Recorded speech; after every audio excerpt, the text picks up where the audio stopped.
Dikutip dari Kompas.com, Partai Komunis Indonesia atau PKI merupakan salah satu partai politik revolusioner Indonesia yang memiliki peran penting dalam perjuangan pergerakan nasional Indonesia. Gerakan perjuangan PKI bersifat radikal dan mengedepankan cara-cara kekerasan untuk memperjuangkan hak-hak masyarakat pribumi terhadap kekuasaan kolonial. Dalam buku Di Bawah Lentera Merah tahun 1999, karya Zoe Hock-Gie, Eksistensi, PKI berawal dari organisasi komunis bernama Indech Social Democracy Vereniging atau ISDV. ISDV didirikan oleh Henk Snevely pada 9 Mei 1914. Henk Snevely mengemban misi dari Pusat Komando Komunis Internasional atau Komintern untuk menanamkan paham Marxisme komunisme terhadap perjuangan pergerakan nasional Indonesia. Snevely menyebarkan pengaruh komunis di Indonesia melalui organisasi buruh kereta api di Semarang. Selain itu, Snevely juga menanamkan pengaruh di organisasi Sarekat Islam melalui Semaun Alimin, Darsono, dan lainnya. Pada perkembangan Semaun dan kawan-kawannya berusaha untuk mengubah perjuangan Sarekat Islam ke arah komunis. Hal ini menyebabkan pecahnya Sarekat Islam menjadi dua kubu, yaitu SI Merah atau komunis dan SI Putih atau agamis.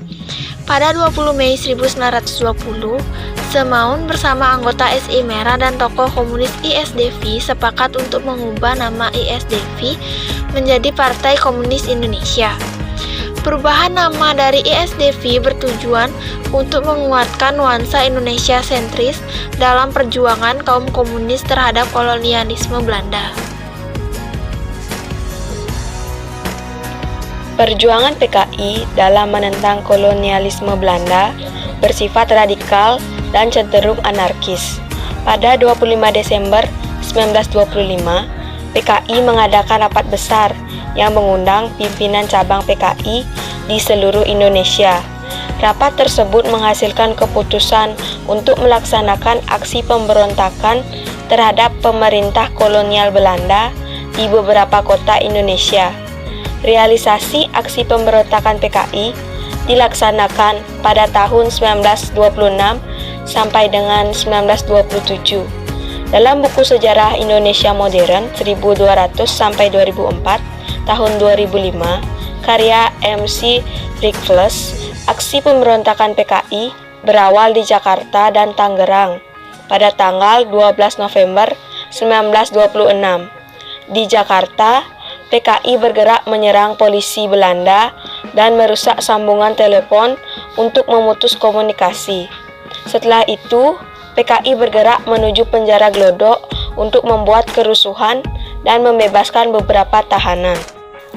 Pemberontakan PKI pada tahun 1926 meluas hingga ke Residen Banten, Bandung, Priangan Timur, Sukarta, Kediri, Banyumas, Pekalongan, dan Kedu.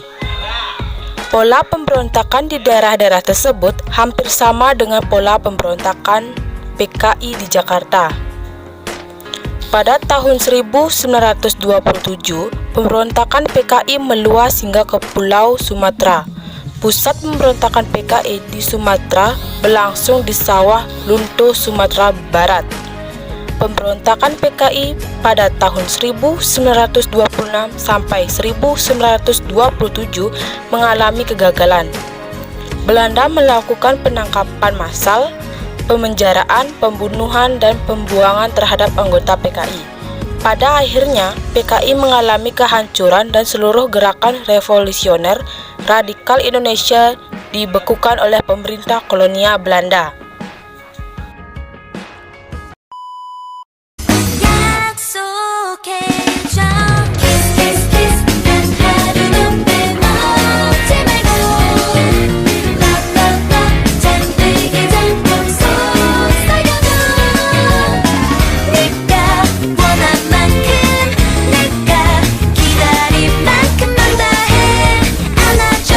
줘